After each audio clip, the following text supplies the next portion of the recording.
A'udzubillahi minasyaitonirrajim. Bismillahirrahmanirrahim.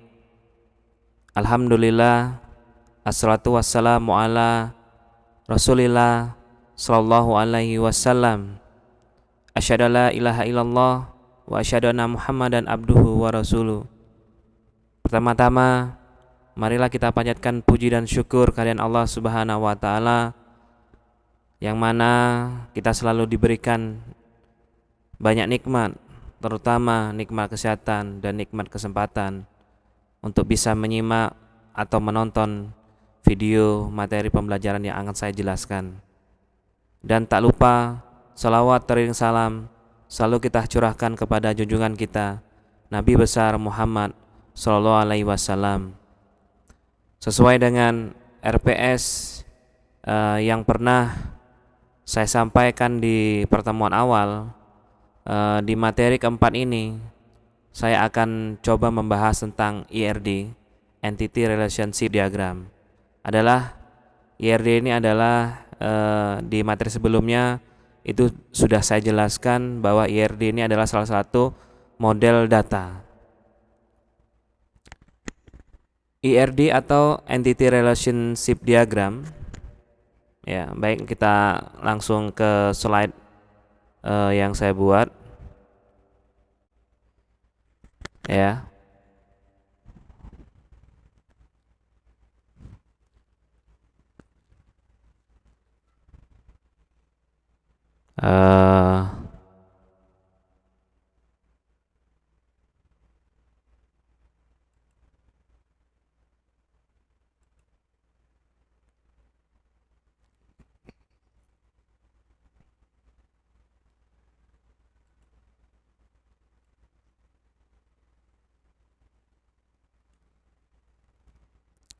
IRD ya, atau Entity Relationship Diagram. Baik, definisi IRD, diagram IR berupa model data konseptual yang mempresentasikan data dalam suatu organisasi. Merupakan diagram yang menggambarkan hubungan relationship antar entitas entity. IRD menekankan pada struktur dan relationship data. Kemudian dasar-dasar pembangunan pemodelan IR. Ya, ada 3 notasi dasar yang bekerja pada model IR, yaitu atau ada 3 komponen. Yang pertama adalah entitas yang sudah pernah saya jelaskan pada pertemuan awal. Yang kedua adalah relasi. Yang ketiga adalah atribut. Nah, ketiga notasi ini atau komponen ini itu memiliki simbol, ya. Jadi tiga model dari komponen ini, IRD ini ada 3 simbol: entitas, relasi, dan atribut. Baik, kita bahas yang pertama, entitas. Ya. Varian entitas. Ya.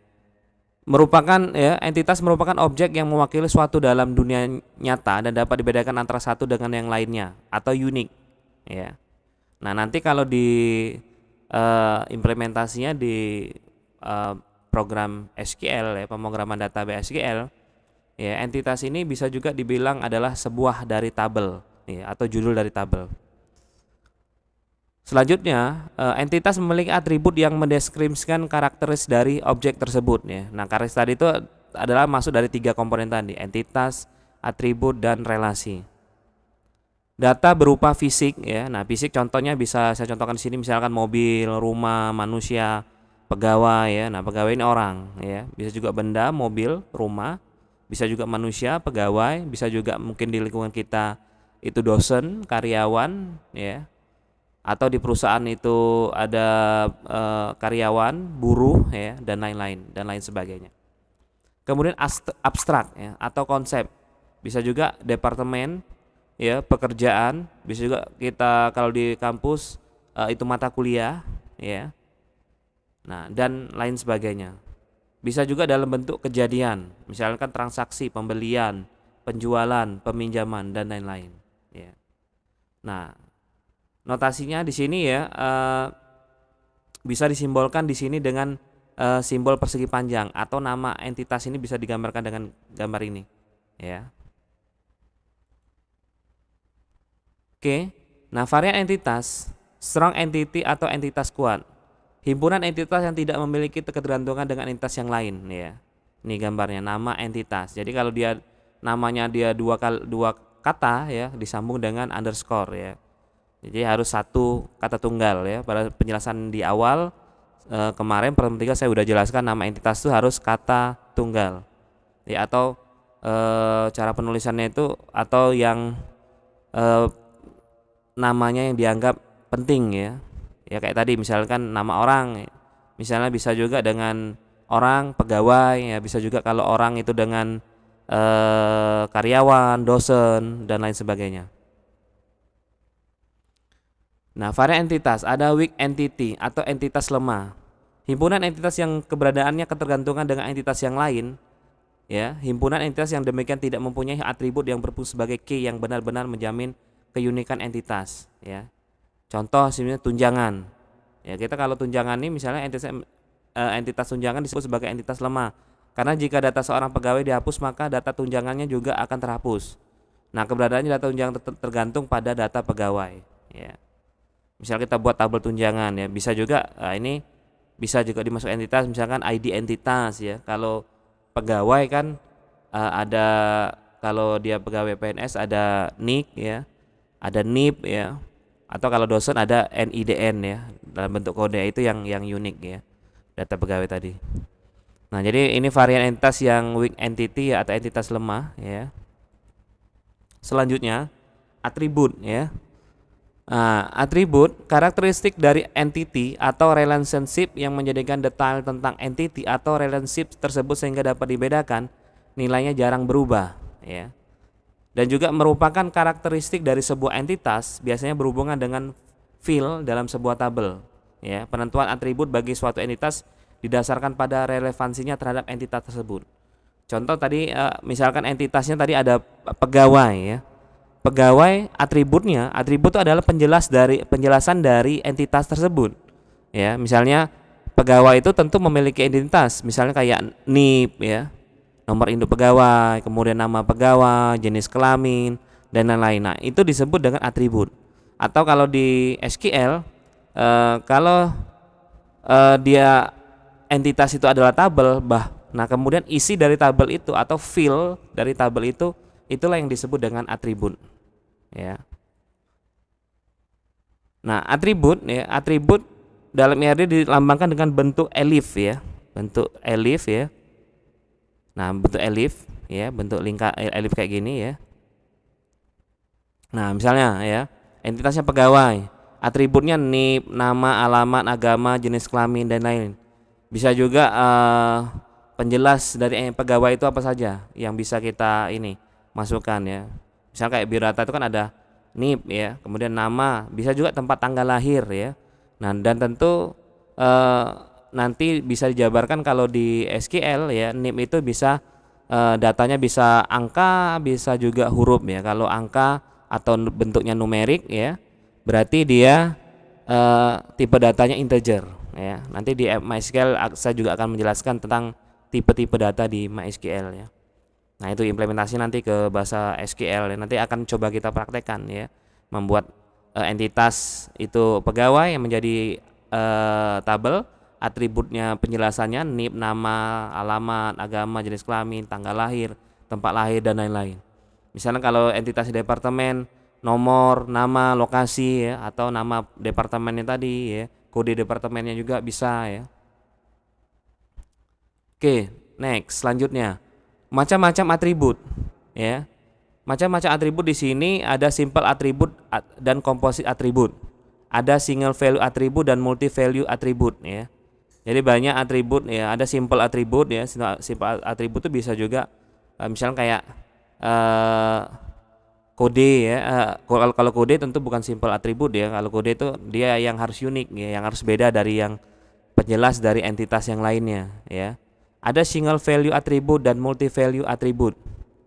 Ya, nanti akan kita jabarkan di next slide ya. Kemudian ada mandatory atribut. Jadi ada berapa? Ada 5 ya. Ada derived atribut atau atribut turunan, ada key atribut atau atribut kunci. Baik, akan kita jelaskan. Nah, simple atribut dan composite atribut ya, atribut sederhana atau simple atribut yang tidak dapat dibagi-bagi menjadi atribut yang lebih mendasar. Contoh atribut harga diri, entity barang ya. Ya, atau harga dari entity barang ya. Nah, itu kan yang dibagi menjadi atribut yang lebih mendasar ya. Kemudian misalkan entitasnya barang ya. Barang ini tentu kan ada kode barang, nama barang. Nah, harga ini termasuk dari atribut simple atribut. Kemudian atribut komposit atau komposit atribut. Ya. Atribut yang terdiri dari beberapa atribut yang lebih mendasar. Contoh, entity mahasiswa memiliki atribut nama yang terdiri dari nama depan, first name atau nama tengah, middle name, dan nama belakang atau last name. Ya. Nah, itu contoh simple atribut dan composite atribut. Kemudian ada single value atribut ya, dan multi value atribut. Ya. Nah, atribut berharga tunggal single value atribut yang hanya mempunyai satu harga untuk suatu entitas tertentu. Contoh atribut tanggal lahir ya. Satu orang tanggal lahir. Ya, atau atribut berharga banyak multi value atribut yang dapat terdiri dari sekumpulan harga untuk suatu entitas tertentu. Atribut hobi ya. Satu orang banyak hobi ya. Misalnya ada pilihan di situ hobinya, bisa olahraga ya, bentuk hobi yang lainnya ya kan banyak macam ya hobi ya. Kemudian derivative atribut atau atribut turunan. Atribut derivative ya, suatu atribut yang dihasilkan dari atribut lain. Contoh atribut umur yang dapat dihasilkan dari atribut tanggal lahir ya. Jadi kalau sudah biasanya kalau misal kita menjabarkan entitas ya, atribut itu adalah penjelas entitas tadi. Misalnya kita sudah buat tanggal lahir. Nah, mungkin kita pengen memperjelas lagi ya, kita buatlah umur di situ ya. Padahal dari tanggal lahir dan tahun lahir itu kita bisa tahu umur tersebut, tapi nggak masalah kalau kita tambahkan sebuah atribut turunan. Oke, kemudian key atribut atau atribut kunci. Satu atau beberapa atribut yang mempunyai nilai unik sehingga dapat digunakan untuk membedakan data pada suatu baris record dengan baris lain pada suatu entitas. Nah, macam-macam key atribut ya, ada super key, ada candidate key, ada primary key. Ya. Baik, saya akan jelaskan dari 3 macam key tersebut. Super key satu atau gabungan beberapa atribut yang dapat membedakan setiap baris data dalam sebuah tabel secara unik. Ya, contoh, super key untuk entitas pegawai. Ya, bisa sini nomor KTP ya. Nama, alamat, jenis kelamin, gaji, nomor KTP, nama, alamat, jenis kelamin, nomor KTP, nama, alamat, nomor KTP, nama. Ya, nama jika tidak dapat dijamin atau tidak ada nama sama antara satu baris dengan baris yang lain, nomor KTP. Ya, nah, kandidat key, jadi di situ bisa jelaskan yang jadikan super key adalah nama KTP. Ya. Nomor KTP ya. Nomor KTP itu karena dia unik ya. Biasanya kita ada 16 digit ya. Kalau nama mungkin bisa ada nama orang yang sama, maka dia kalau cenderung untuk jadi super key agak ini ya. Kemudian ada kandidat key. Super key yang jumlah atributnya paling sedikit. Contoh kandidat key untuk entitas pegawai. Nama jika dapat dijamin kalau tidak ada nama yang sama antara satu baris dengan baris yang lain ya. Atau nomor KTP ya. Ya, jadi kalau di sini kan dari nomor KTP ini kandidat key-nya adalah nama ya. Jadi nama ini sama aja dengan key cadangan ya. Oke, selanjutnya primary key. Nah, suatu kandidat key yang dipilih menjadi menjadi kunci utama karena sering dijadikan acuan untuk mencari informasi, ringkas menjadi keunikan suatu baris ya. Contoh nomor KTP antara satu pegawai dengan pegawai yang lain pasti berbeda. Dalam hal ini nomor KTP dapat digunakan sebagai suatu key ya. Misalkan pegawai tadi ya, entitas pegawai, kita ngambil key-nya nomor KTP. Bisa juga dengan NIP ya atau NIK kalau karyawan. Tentu nomor kalau saya ya dosen ya itu ada NIDN ya, nomor induk dosen nasional. Tentu beda-beda ya berdasarkan kode L2 dikti wilayah masing-masing ya. Itu yang membedakan. Oke, nah ini simbol-simbol atribut tadi ya. Ini ini entitasnya, ya. Nah, ini adalah atribut tadi, ya. Nah, jadi ada nama atribut, ya, atribut kunci, nama multi value atribut, ya, nama atribut derivatif, ya, nama atribut komposit, ya. Nah, ini ya. Ya, saya rasa untuk uh, yang penulisan yang tadi ya, ya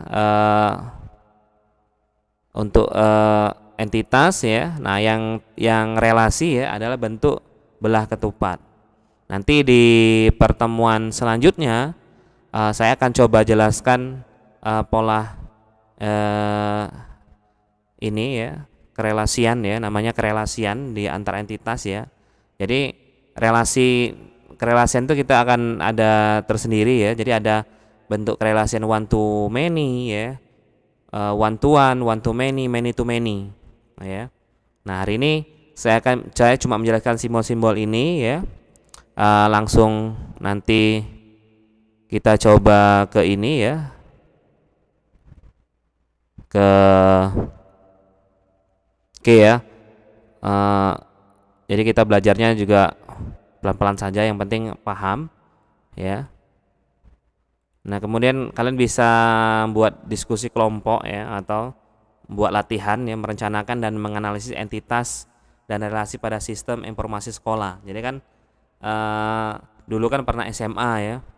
Ya, kalau tadi bentuk yang abstrak ya misalnya, atau bentuk yang benda ya. Kalau di sekolah bisa juga siswa, bisa juga karyawan, guru ya, kepala sekolah, itu adalah bentuk entitas, salah satu bentuk entitas ya. Atau bisa juga gedung ya, ruang kelas ya, mata pelajaran ya, ada lain-lain ya. Relasinya misalnya bisa juga browsing di internet ya. Relasi bisa, misalnya relasinya belah ketupat bisa digambarkan misalnya siswa mengambil mata pelajaran, atau guru mengajar mata pelajaran. Atau kalau dari kita di kampus, kayak kamu, kalau misalnya saya jabarkan ke one to one ya, kamu bisa misalkan saat ini ya, ketika kalian nyusun KRS itu mahasiswa ya, banyak mahasiswa ya, many to many ya, banyak mahasiswa banyak mengambil mata kuliah, karena rata-rata mata kuliahnya lebih dari satu ya. Kalau one to one ya, satu mata kuliah mengambil satu mata kuliah ya. Contohnya biasanya di semester akhir ya, jadi cuman mengambil mata kuliah skripsi. Oke, kita lanjut untuk coba ke MySQL ya. Saya juga ulangin ini ya, saya ulangin yang di ya, di SQL sini ya. Nah, ini di SQL ya. Nah, di SQL ini ya. Oke, saya coba masuk dari awal. Kita bisa Windows R ya, Windows R, kita ketik cmd, enter. Oke, lalu kita bisa ketik di sini cd titik kemudian cd titik ya. Nah, jangan lupa kontrol panel examnya. Kita kan kemarin pakai exam, ininya di running dulu ya. Pastikan Apache MySQL kita running. Nah, ini sudah di running ya. Ya, pastikan di running ya, biar dia bisa ini. Sekarang kita masuk ke cd exam, karena kita di folder exam slash mysql bin ya, di folder bin, enter. Masuk ke mysql min u ya, root. Oke, enter. Nah, kita masuk ke ini ya, MariaDB ini ya. Nah, bisa kalian langsung ketik show ya, kayak kemarin, show data basis ya, titik koma. Karena mata kuliah kita ini 2+1 ya, ada satu SKS untuk praktikumnya, maka saya implementasikan di exam. Kita menggunakan CMD untuk manggil examnya dan untuk menggunakan script SQL. Nah, contoh tadi entitas tadi yang kita contohkan di sini ada entitas pegawai. Kita bisa buat eh, database-nya dulu ya. Kalau pegawai itu biasanya dia bagian dari perusahaan misalnya. Berarti kita buat create database perusahaan, data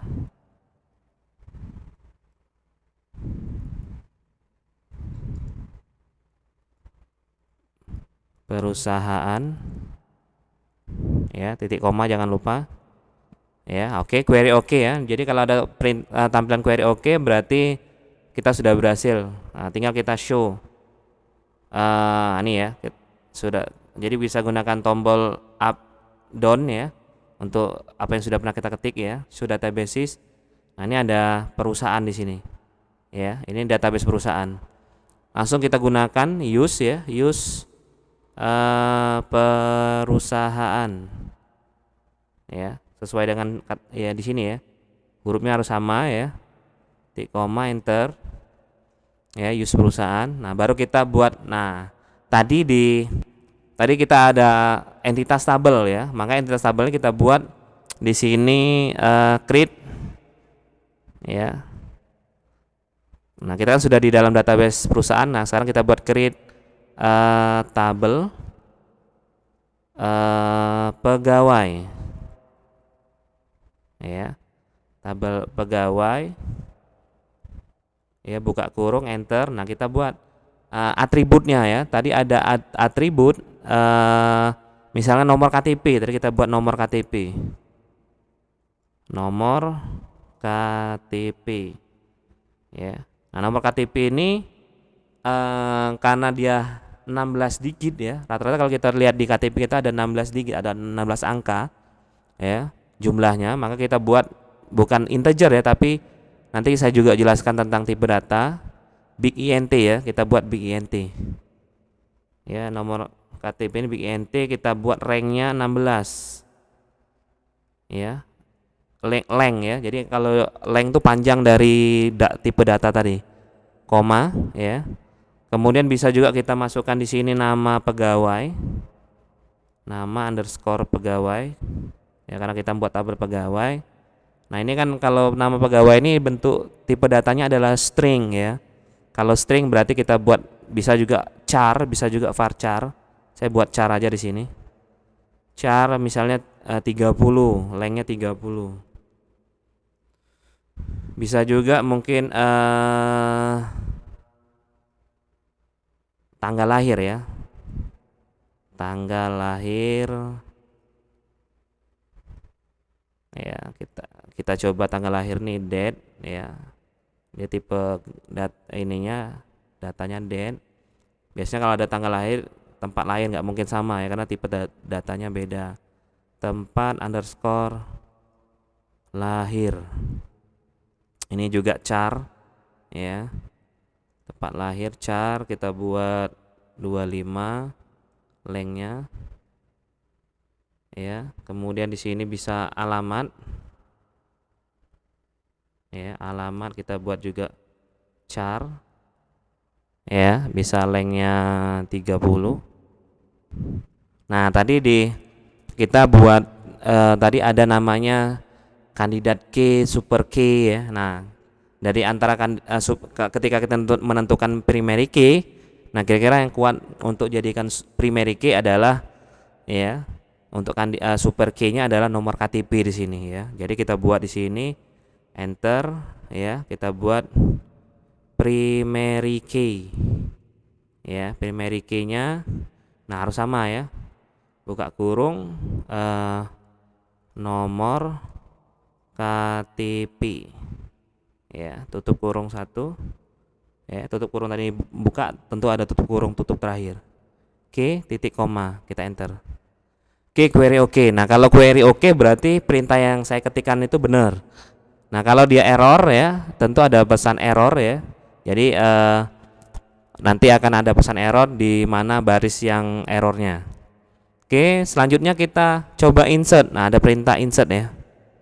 Kepalangan ya, kepalangan saya coba insert satu field. Insert into, karena tabel kita ada tabel pegawai. Insert into pegawai. ya. Kemudian ada value, ya, value. Biar mudah saya buka kurung, tanda petik. Misal nomor KTP-nya saya buat 16. 1, 2, 3, 4, 5, 6, 7, 8, 9. 9 angka ya.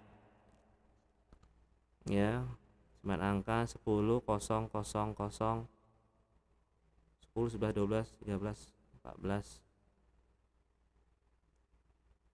1, ya. 6, 9. Oke, saya buat. Nah, ini misalnya 01, tanda petik, ya, 9, 10, 11, 12, 13, 14, 15, 16. Oke, koma, buka petik lagi. Nama pegawainya misalnya saya buat Joko, tutup petik, koma, tanda petik, buka. Tanggal lahirnya saya buat, ya, tanggal lahir itu bisa kita coba dulu, tes dulu. Tanggal 10 garis miring, ya, kita tengok dulu ya, karena tipe ini beda-beda ya, tipe penanggal date itu beda-beda. 10, 11 kita buat, ya, kita buat, ya, tipenya beda-beda.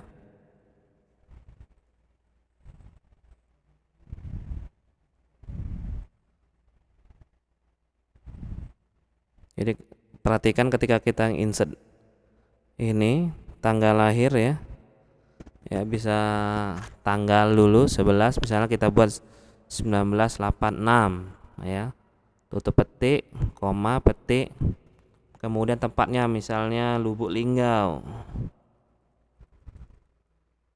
ya, tutup petik, koma, buka petik, kemudian alamat misalnya saya buat Marga Mulia, ya, bisa juga nama jalan ya, saya lebih buat simpel aja, Marga Mulia, nama kelurahannya aja, ya. Nah, sekarang tutup kurung, saya coba titik koma.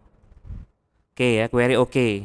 Nah, kalau query oke, sekarang kita tampilkan, ya, perintahnya select. Itu sudah ada di buku modul saya yang di pertemuan awal, ya, ya. Kalian bisa nyoba perintah-perintah dasar di SQL, ya. Jadi select bintang from, karena ini pegawai, ya, tabel pegawai yang kita panggil from pegawai, titik koma. Oke, ini ya. Nah, tanggal lahirnya 0, ya, berarti formatnya ada yang salah, ya. Nah, format tanggal lahir itu ada yang salah, ya. Format tanggal bisa juga nanti mungkin dia tahun dulu, ya. Itu ya, tahun dulu, ya, tahun dulu, bulan lahir, ya. Oke, coba saya insert into pegawai lagi.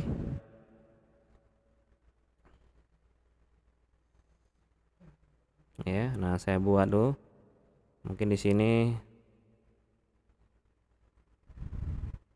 saya hapus 1987 misalnya. Strip bulan 10 09 misalnya, ya. Itunya saya ubah sininya Marga Rahayu, ya. Nah, ininya nggak boleh sama juga, ya. Misalnya saya buat di sini Joni. Oke, yang ininya juga saya buat 02. Oke, titik koma, ya. Coba saya select lagi, ya. Oke, ya. Nah, ini tip tanggal lahir, cuma yang di awalnya bisa gunakan update, ya. Oke, saya rasa, ya, untuk IRD dan penjelasan dari implementasi IRD tadi, ya, dari entitas dan atribut ini, jadi bisa memahaminya pelan-pelan dari video saya, ya.